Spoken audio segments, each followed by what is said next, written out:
This Aaron Hernandez tale is just, it's unspeakable, but a guy who can put words to reality is here. The Dan York State of Mind program is brought to you in part by Lookout Rhode Island and Takeo Comfort Solutions. In the beginning and the end, there are no words for stories like this, but you have to lean on some people who at least can put it in some kind of perspective. And Bill Reynolds from the Providence Journal is certainly one of those guys. He needs no introduction. He is our veteran senior sports columnist. And of course, this conversation with Aaron Hernandez went well past the sports world when he got jammed up. It became a news conversation. News reporters would cover the charges against him in the trial. And unfortunately, news reporters had to tell us all about his tragic end. We'll introduce Bill here in a second. We're going to forego the rundown on this Monday night to be able to talk shop with Bill, not just this story, but things on a more pleasant level. There are exciting things going on in the Boston sports world, at least with the Celtics hanging in there, and he's a big basketball guy. But this is the focus of the conversation tonight. And of course, you've seen the story, and if you haven't, here's the latest report from the end of the week. Guilty of murder in the first degree. The Aaron Hernandez we saw 2 years ago mouthing the words "you're wrong" at the jury's murder conviction was much different than the 27-year-old overcome by emotion last week upon his murder acquittal. Not even a week after some saw a glimmer of hope for the former Patriot tight end, he was found hanging from a bedsheet in his Sousa Baranowski cell, later pronounced dead of an apparent suicide. He was an eternal optimist. It's very hard for me to accept the fact that he may have committed suicide. More than 24 hours after the news broke, the official results from the state medical examiner are still unknown. But those close to Hernandez, even his former agent, questioning the events leading up to his death. Not the Aaron that I know. Our I-team has uncovered startling details, with sources telling Cheryl Fiandaca the Bible verse John 3:16 was written on Hernandez's forehead and that he may have smoked synthetic marijuana the night before his death. According to prison officials, the door to his cell was blocked from the inside. His attorneys are pushing for a full investigation. He was a gracious, kind, generous person. Similar observations from members of the jury in his most recent trial also made the news shocking. It's really hard for me to swallow. This guy cannot be guilty. And there was more to come from the former football star, an upcoming appeal for his conviction in the murder of Odin Lloyd. Instead, it is his own death under investigation. And this is, we didn't know that it would end this way. Welcome, by the way. It's always a pleasure to have you on the program. Nice to be here. Thank you. No. You can't write this. No. It would take a room full of script writers to write this, and then no one would ever believe it. So what do we make of it? Give me your broad scope. I mean, the last two columns that you've written on this, you wrote about the sad tale, and then this new twist. I feel like I got to take a shower just discussing it. But that's the only thing that makes sense to me. The story that the new saga here. Yes. All right. Well, lay it all out. Okay. Over the weekend, stories broke that he was bisexual. But that's the new theory, and that's the only thing that has made sense to me. I mean, here's somebody. You go back. He's a local kid, and I know he was a damaged kid. And he was in trouble in college, and he was always around guns and whatever, rap culture and the whole thing. He bought the whole thing. And yet he comes to the Patriots, and he's a New England kid playing for the Patriots, making $1 zillion. People forget he was just as good as Gronk back then. I mean, he was very, very good, and he was going to make $1 zillion, and he was going to be a New England, whatever, legend forever. And he shoots his best friend in the face one night. Over what? Over what? It was such a bizarre thing, and that was obviously the first thing that spiraled his life out of control. It started the whole thing in motion. And all right, given his troubles, his publicized troubles, the fact that he might be bisexual, and in that macho world he came out of, that would probably be the worst thing you could call somebody. That I can see him doing something to protect that, if that makes any sense. Because nothing else that I've heard in X amount of years. The theory is that He was worried that this guy was going to expose him? Sure. Because nothing else makes any sense to me. I mean, this case has never made any sense to me. The other thing that never made any sense is all of his teammates, when the thing first started, on the Patriots, ran from him like the plague. It wasn't like, I never read anything that said, oh, Aaron was a really good guy, I can't believe this happened. I mean, it was like they distanced themselves as teammates and as an organization. He was gone, basically. And the fact that he... And you don't think now, in retrospect, that was because of just his everyday characteristics and his propensity for getting in trouble and the like? You think it was because of this other thing? No.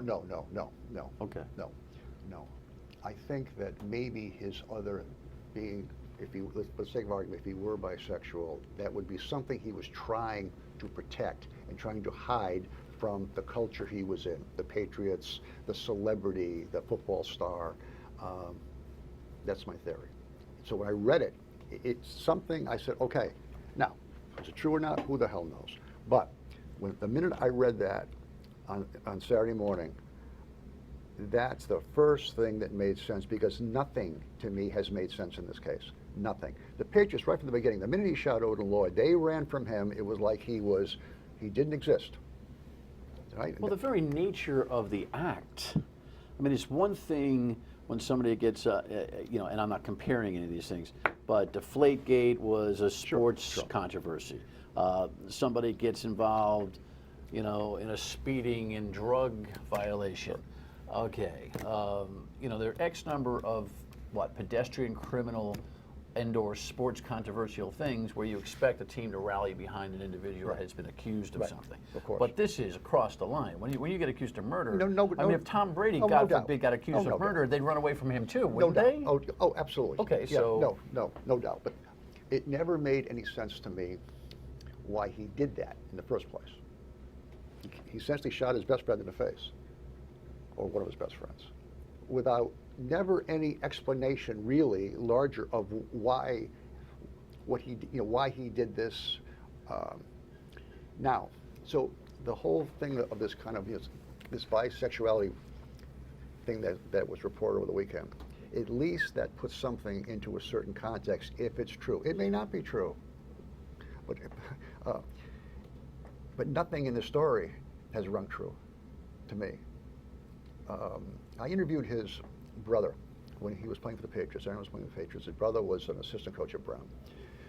And the brother didn't say a whole lot, but one thing he said that always stuck with me, he said, Aaron was a very troubled kid, and when our father died, he was beside himself. I mean, which is understandable. He was a teenage kid, his father died, of course. So I think he has always been a troubled kid, given and his career at Florida, his off-the-field career points to that. And yet, this is somebody the Patriots gave $40 million to, very shortly before the whole thing broke, with killing Odin Lloyd. So, as bizarre as he may have been, and as troubled as he may have been, in the confines of the Patriots, that didn't seem to be a big deal. Right. But isn't that kind of the way of the professional sports world anyway? And look, the Patriots, for all of the affection that they deservedly have gained from Patriots Nation, I mean, the winning is just on another stratosphere. It's unbelievable. At the same time, they're pretty mercenary on both sides of the aisle. No Someone can be a member of the family, but guess what? They just don't have. They're not running 4-4s anymore, and they got to go. They're out of the family. They'll always be a member of the family, but not the current family. But you don't sit at the table. Right. At the big boys' table, you're off in the corner. So in the same sense, if someone's got a character problem, yet they can fulfill the obligation, it seems to me it fits in the Patriots' MO. Now, obviously, the whole sports world has to revisit the way they look at character for 5 minutes, right? A couple of minutes anyway, right. No, right, of course. I mean, we know character's not. It's irrelevant in that world, basically. But get back to... Never used to be. Well, Sort of used to be. Maybe. Was there a used to be? Was there a time, two old farts, you and me, trying to sit here and figure out Character? whether character Character in mattered sports? back in the day? I don't know. At some level, it probably did, but I think if you put it this way, if it came down to who got cut, the character kid gets cut before the kid who's got talent. So it mattered, but it didn't really matter, if that makes any sense. All the way through. All the way In all of your memory, in all your professional sports absolutely. coverage. Okay. No, absolutely. So it's not like it's been that warped today. No. We just have more No. information, more media, more inside everybody's underwear. Good point. Right? Good point. Let's get back to Hernandez for a second. Okay. Well, you know what? We'll take it. We have to break anyway. We're going to get back to Hernandez for a second. Bill's got a point on this. So we'll check in with some of the current events as well. Don't go anywhere, please.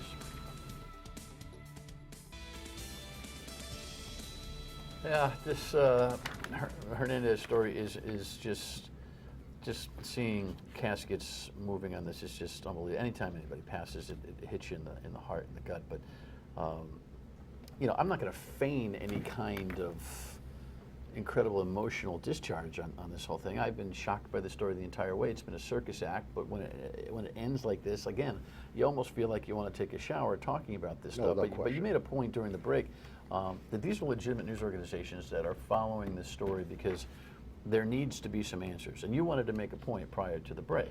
Which I, of course, I forgot about. You forgot about. Yeah. Well, But we get back. you said let's get back to Hernandez. We were on a discussion of the kinds of athletes that professional teams will employ and the culture inside those teams. And you're absolutely convinced that that's something that he wanted to avoid. There has been some growth in professional sports and in football even about gay, never mind bisexual participation. You don't think that's real? Well, I don't You don't know. think it's resonated? I don't know if it's real or not. I know that in that kind of macho world, I'm not saying there aren't exceptions. I don't think that would be tolerated, yes, because he's a great player, but it wouldn't be understood. It wouldn't be, I don't think there would be too many people within the football culture who would be too sensitive to it. And even that's probably irrelevant. Obviously, if that's the case, that Aaron Hernandez did everything in his power in that football world to hide that. I thought it was very interesting in the Newsweek's report that he left 3 suicide notes to his fiancee. Originally, it was reported that he left nothing. Yeah. Now all of a sudden they find the suicide notes. Fiancee, daughter, and jailhouse lover. So, yeah, again, I mean, we're speculating here, but if you follow the dots, there was something going on there. And I think that, as I said before, for the first time in this whole saga, that at least makes sense to me that he had kind of a secret life. And I'm not, condemning it or anything. He had a secret life that he didn't want people in football to know about. And that was a part of his fabric. But the irony is, in taking his own life, it all comes out. Well, sure. I mean, who knows why someone takes their own life, right? I mean, it's obviously, it's an act of desperation, of course. It's a symbolic act of desperation.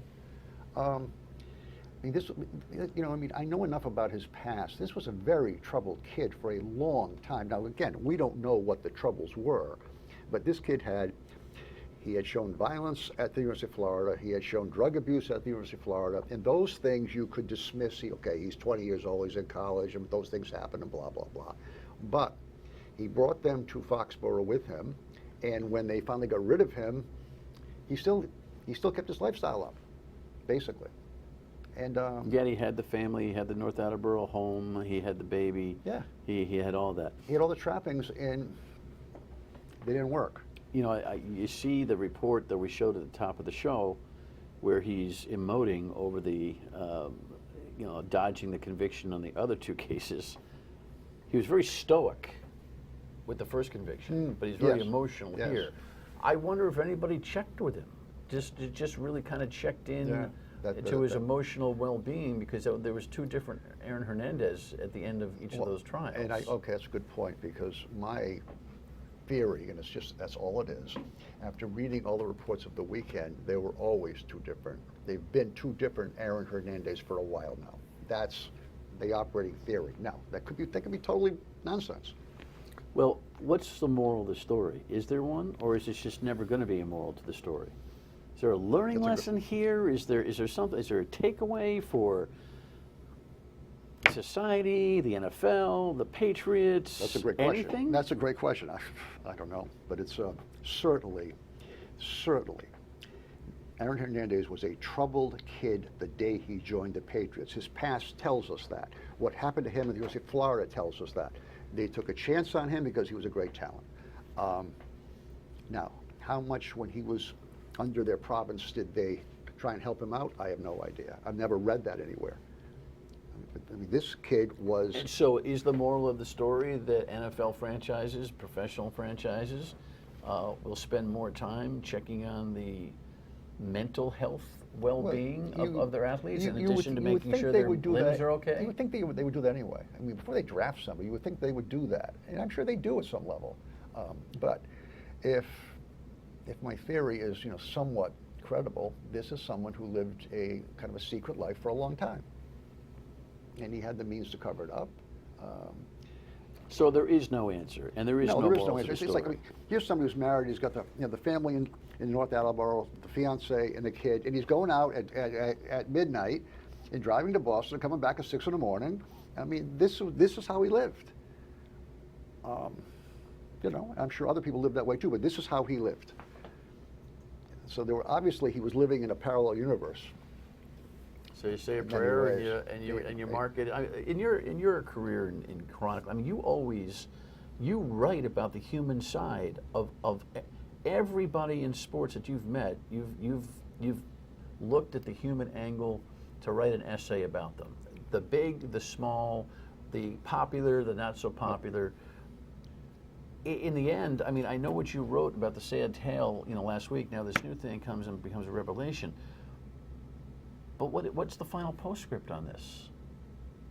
Just a shrug of the shoulders? I don't know what it is. All right, well, I mean, you don't have to know. No, you're right. It's the mystery of the human condition. I don't know what it is. I mean, this kid, obviously, he's a tragedy. Why it ended up this way, who knows? But of all the things I've seen in sports, and I've been around for a long time, and I've dealt with people who are bizarre for a long time, and this is the most bizarre story I've ever been around. Other people who had tragedies, you could point to the reasons why. This is Marvin Barnes. Yeah, Marvin Barnes. Yeah, no, yeah, exactly. Like you knew why. Right. There's something missing here, and this is the first story. This whole revelation over the weekend that he may have had a secret life is the first thing that I think makes some sense. Whether it's true, who knows? But it makes some sense to me. All right. Well, there you go.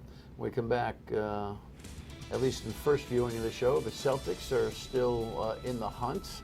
We'll talk about what's happening there, a few other things when we come back with Bill. Stay with us.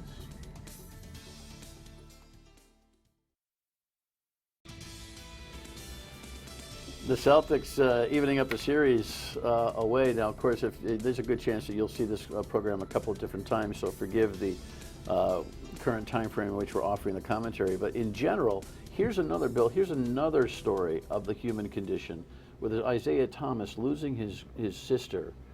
Sure, incredible. And literally being able to be on the court the next night and playing through the family and funerals and as we speak, he just owned Chicago in the third and fourth quarters in Game 4. Wow.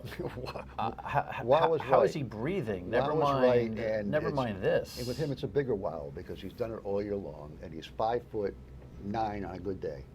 And he does things that he should not be able to get away with in a playground, never mind an NBA court. Right. Now, there are reasons why he does, but they're too esoteric to get into. But, I mean, he is a phenomenon. Why, that he carries the ball? As the Chicago coach is suggesting, he carries the ball? Yeah, but they all do that. You've been writing about traveling. Come on. No one knows what travel is. No one knows what travel is. This is an old-time basketball guy. No, but I mean, they don't, but it's like... It used to be a step and a half. Then it went to 2. Now it's 2.5. Then it's jump stop. Then it's just drag your feet. I don't know what it is. European two-step. It's what it is if you're a great player, it's however steps it takes you to get there. That's what the rule is. And it may take me more than it takes you, and someone better than me, they get more. It's crazy. There is no rule. But that's a heck of a turnaround with that franchise. I mean, it's been slow growth, but this young college coach comes in. Oh, and I think he's outstanding. He's Now, running it, man. Yeah, he is, and it's my only little fear, and it may not be in this playoffs, because once Rondo went out, they're a different team, Chicago. Sure. And I thought the Celtics were going to go down in the first round if Rondo had been there, but he's not. I don't know how much better the Celtics can get, because my theory is that for the most part they play to their capacity most nights, and a lot of teams don't. Obviously, I think that's one of the reasons why they've been so successful. I mean, they You mean all season long? Yeah, they bring it. Yeah, see, you know what? As big as a college basketball fan as I am, and you and I could talk that shop all day long, I can't watch the NBA in a regular season on a regular basis. It moves me not. Playoffs, different story. Just like the NHL playoffs, it's full bore, 100 miles an hour for 60 minutes. Sure. It's a different world. And so is NBA playoff basketball versus NBA regular season basketball. Regular season game. Well, people buy the tickets. They spend so much money. It's unbelievable. You and I don't buy the tickets, do we? No, we do not buy the tickets. No. I mean, you're right. It's been the same thing for 100 years. I mean, it's there's regular season and there's playoff season. Tell me about URI and PC. We could have, PC's rebuilding did better this year than we thought. URI finally got to that show. You've written so much about it. We could have a heck of a year next year. Oh, God, yeah. If Rodney Bullock comes back for Providence College, which, who knows, they put their name out and they see, it's like throwing a fish in the water, right? Bait in the water, you see what you get. But if he comes back, they got the whole team back. I mean, they're going to be good. There's no question about it. And URI should be good. Absolutely. How profound is it for them finally to make the NCAA tournament? Oh, I think it's huge. I mean, it's all about, in this today's world, sports is just a window in it. It's all about perception. And you go down there, you know what the whole thing is about. It's URI fans have carried around this collective whatever for a long time, and that should be broken now. That should be gone. They've been to the tournament. They got a good team. Will they show up in larger numbers consistently over the course of the year next year, you think? I got my doubts about that, and I'll tell you my theory on that. Real quick. My theory is that when I walk into Keeney Gym, I've seen the same people for the most part. This is an exaggeration, for the most part, but for 25 years. They have not, there's students and there are people who have been there for 25 years. What you don't have are the people who are in their 30s, in their 20s. They've got a disconnect there. That's what I think. So I think that they have pretty much, the people who go are the people who are going to go. I hope that changes. But I haven't seen any evidence of it. You got to reach them, is what you're saying. Yeah, and it's tough to reach them. It's tough to reach them, and it's nothing to do with the team or the coach. It's tough. You're asking people to get in the car and drive down there on a winter night, and they're not used to going, and it's tough. It's not an easy sell. It's much easier, like in the Civic Center, because I've had people tell me, the dunk, I can go out dinner, there. this, that, I mean, you're going to URI to well, go they need to a a basketball big bar game. and restaurant right outside the door. Right outside the door. That's right. That's right. What is it? The International Institute for Sport? Don't renovate it for academics. Make it a bar. Make it a big bar. Absolutely. Absolutely. Good to see you, buddy. Thank you. Thank you, Dan. Final word on what's tomorrow when we come back. Stay with us. Tuesday program to replace Teresa Paiva-Weed, who left the Senate, eventually most likely to become a judge. One of the candidates, Mike Smith, tomorrow night. See you on the radio at 3 on WPRL. Thanks for watching. Good night.